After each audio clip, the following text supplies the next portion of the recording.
Welcome back to my channel. Last video में हमने पढ़ा था क्वार्टाइल, डेसाइल, परसेंटाइल्स, इन सबको इंडिविजुअल सीरीज में कैसे निकालना है और इसके बारे में हमने जाना कि ये होता क्या है, कि क्वार्टाइल का सेंस क्या होता है, परसेंटाइल का सेंस क्या होता है, कहाँ यूज होता है, परसेंटेज और परसेंटाइल में क्या फ़र्क होता है। ये सारी चीज़ें जानने के लिए सबसे पहले आप वो वाली वीडियो देखो तो आपको अंडरस्टैंडिंग मिलेगी ये सब चीज़ें होती क्या है। और हमने इंडिविजुअल सीरीज में हमने निकालना सीख लिया था, ठीक है। तो वो वीडियो आपको आनी चाहिए। अगर वो चीज़ आती है तो आपको ये वाली चीज़ बहुत ईजी लगेगी, ठीक है। इसमें कुछ नहीं करना, आपको डिस्क्रीट सीरीज का अगर आपके पास डेटा है तो उस केस में आपको क्वार्टाइल कैसे निकालना है, डेसाइल कैसे निकालना है, परसेंटाइल कैसे निकालना है, ठीक है। हमने मीडियन भी निकाला था, मीडियन के भी हमने वीडियोस बनाई थी कि जिसमें मीडियन को इंडिविजुअल सीरीज में कैसे निकालना है, डिस्क्रीट में कैसे निकालना है और क्लास इंटरवल में कैसे निकालना है। सेम वही एनालॉगस फॉर्मूला जो हमारा यहाँ लगेगा। तो सबसे पहले आप वो चीज़ जानो कि वो कैसे होती है, उसके बाद आप इस वीडियो पे आओ। तो अब हम इसको स्टार्ट करते हैं। तो देखो फॉर्मूला आपका सेम ही रहेगा कि आपको क्वार्टाइल्स निकालने हैं। सपोज मुझे Q1 निकालना है तो Q1 क्या फॉर्मूला होता है, n+1 डिवाइडेड बाय 4, क्योंकि हम 4 इक्वल पार्ट में डिवाइड कर दे, ये वाली जो टर्म होगी दिस टर्म, ठीक है। Q1 तो ऐसा जाएगा, Q3 क्या होगा, Q3 is equal to 3 times n+1 by 4th term, ठीक है। अब सपोज मुझे डिसाइल निकालना है, सपोज मुझे 7 डिसाइल निकालना है, तो जैसे जो इंडिविजुअल फॉर्मूला था ना इंडिविजुअल सीरीज का, सेम फॉर्मूला आपका यहाँ रहेगा कि जैसे D7 निकालना है सपोज, तो क्या हो जाएगा मेरा n+1 डिवाइडेड बाय 10, क्योंकि डिसाइल निकाल लो, 7 डिसाइल है तो 7 से मल्टीप्लाई कर दो दिस टर्म। सपोज मुझे P60 निकालना है, P60 मतलब परसेंटाइल निकालना है, 60 परसेंटाइल, तो क्या होगा n+1 डिवाइडेड बाय 100, और 60 है तो 60 से मल्टीप्लाई कर दो दिस टर्म, ठीक है। तो फॉर्मूला आपका वही रहेगा इंडिविजुअल सीरीज जैसा, बट यहाँ पे आपका क्यूमुलेटिव फ्रीक्वेंसी का कॉन्सेप्ट आता है कि हमें पता कैसे चलेगा कि 7 टर्म कौन सी है, 8 टर्म कौन सी है, 9 टर्म कौन सी है।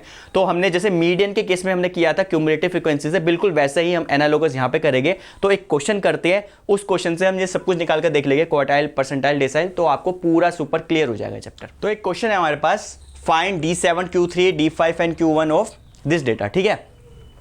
सबसे पहला स्टेप क्या है, हमारे पास यहाँ पे डिस्क्रीट डेटा दिया गया। सबसे पहला स्टेप, क्योंकि ये सारे के सारे आपकी पोजिशनल एवरेज होती है, तो पोजिशनल एवरेज निकालने के लिए हमें क्या करना होता है, we have to arrange the data in the ascending order. तो डेटा को अरेंज करते हैं, आपका डेटा पॉइंट ये है और ये आपकी फ्रीक्वेंसी दी गई है, तो इसके हिसाब से हम इसको अरेंज करेंगे। तो उसका हम स्टेप 1 करते हैं पहले। Step 1, arrange the data in ascending order, ascending order, ठीक है। असेंडिंग ऑर्डर में करते हैं इसको। This is your x, this is f। सबसे छोटा नंबर कौन सा है यहाँ पे, -2 है। -2 है, कितनी बार आ रहा है -2, 3 बार आ रहा है, ठीक है। -2 हो गया। उसके बाद कौन सा आपके पास -1 है, ठीक है। तो -1 4 बार आ रहा है, ठीक है, ये हो गया। उसके बाद कौन सा डेटा आपके पास, 2 है, 2 1 बार आ रहा है, 2 आपका 1 बार आ रहा है, 2 भी हो गया। उसके बाद 3 है, 3 2 बार आ रहा है, 3 आपका 2 बार आ रहा है, ओके। और 3 भी हो गया। उसके बाद क्या है आपके पास, 4 5 बार आ रहा है, तो 4 आपका 5 बार आ रहा है। तो स्टेप 1 तो आपका हो गया कि आपने डेटा को अरेंज कर दिया असेंडिंग ऑर्डर में, ठीक है। अब क्या करना है, we have to find the n, the total number of terms कितनी है, कैसे निकालते हैं डिस्क्रीट डेटा में total number of terms, we have to add the frequencies. तो n कितना हो जाएगा आपका, n is equal to summation of f is equal to 5 6 7 8 8 9 10 11 12 13 14 15, okay. तो आपका n जो हो गया वो 15 हो गया। अब निकालो, जोन सी भी टर्म निकालनी है आप निकाल सकते हो। तो उसके लिए आपको क्या करना पड़ेगा, you have to find a CF, क्योंकि मुझे टर्म निकालनी पड़ेगी, 5th टर्म कौन सी है, 6th टर्म कौन सी है। तो पहले हम CF निकाल लेते हैं। बिल्कुल जैसे हमने मीडियन निकाला था ना, बिल्कुल सेम चीज़ है। अगर मीडियन निकालनी आती है आपको उसमें, तो आप ये भी निकाल सकते हो। तो क्यूमुलेटिव फ्रीक्वेंसी कितनी होंगी भाई, 3 7 8 10 एंड 15, ठीक है। अब आ जाओ D7 पे, हाउ टू फाइंड D7। तो D7 क्या होगा आपका, n+1 अपॉन 10, और 7% डिसाइल है तो 7 से मल्टीप्लाई कर दो, ये वाली टर्म होगी दिस टर्म, ठीक है।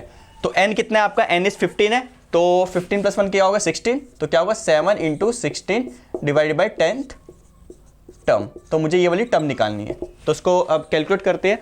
ये कितना आएगा आपका, 16 × 7 112 डिवाइडेड बाई 10, 11.2 11.28 टर्म, ठीक है। ये आ जाएगी। तो 11.28 टर्म कैसे निकालेंगे, 11 + 0.2, तो कैसे लिखेंगे इसमें, 11 term + 0.2 12th term minus 11th term, 12th term minus 11th term, ठीक है। अब 11th टर्म निकाल लो। अब क्यूमुलेटिव फ्रीक्वेंसी तो हमें पढ़ना आता है, हमने मीडियन की वीडियो में किया था। ये क्या होता है कि फर्स्ट से लेकर थर्ड टर्म तक ये रहेगा, थर्ड के बाद से लेकर 7th टर्म तक ये रहेगा, और 7 के बाद से 8 टर्म तक ये रहेगा। मुझे कौन सी टर्म चाहिए? मुझे चाहिए 11th टर्म। तो 11th टर्म मतलब 10th टर्म तक तो ये टर्म रहेगी, 10th के बाद से 15 टर्म तक आपकी 4 रहेगी। तो मतलब कि 11th टर्म आपकी 4 रहेगी यहाँ पे। तो 4 प्लस 0.2, ठीक है। 12th टर्म क्या होगी? अब देखो 11 से लेकर 12th टर्म तक 15 टर्म तक आपकी 4 रहने वाली है। तो आपकी 11 term, 12 term, 13 term, 14 term, 15 term सारी की सारी 4 ही रहेगी। तो यहाँ पे 4 रहेगा, माइनस 11 टर्म भी आपकी 4 ही है। तो ये कितना होगा? 0 which is equal to 4। Cumulative frequency अगर आपको नहीं समझ आ रहा तो मैंने मीडियन की क्लास में जो मैंने डिस्क्रीट केस में जो मैंने मीडियन सिखाया था उसमें मैंने एक एक करके पूरा एक्सप्लेन किया हुआ है। आप वो देखो तो आपको उसमें पता चल जाएगा क्यूमुलेटिव फ्रीक्वेंसी को पढ़ते कैसे हैं। क्यूमुलेटिव फ्रीक्वेंसी का जो यूज़ होता है वो किस पोजीशन पे कौन सी टर्म है वो निकालने के लिए होता है, ठीक है। तो हमने यहाँ पे D7 निकाल दिए। Okay, now we will find the Q3। तो Q3 भी बिल्कुल वैसे ही निकलेगा। तो Q3 फाइंड करते हैं। तो Q3 क्या होगा आपका? Q3 is equal to n+1/4, क्योंकि क्वार्टाइल था और थर्ड क्वार्टाइल है तो 3 से मल्टीप्लाई कर दो। ये वाली टर्म, हमें ये वाली टर्म निकालनी है, ठीक है। तो n कितना है? n is your 15। तो कितना हो जाएगा यहाँ पे? 3 × 16 डिवाइडेड बाई 4th टर्म, ठीक है।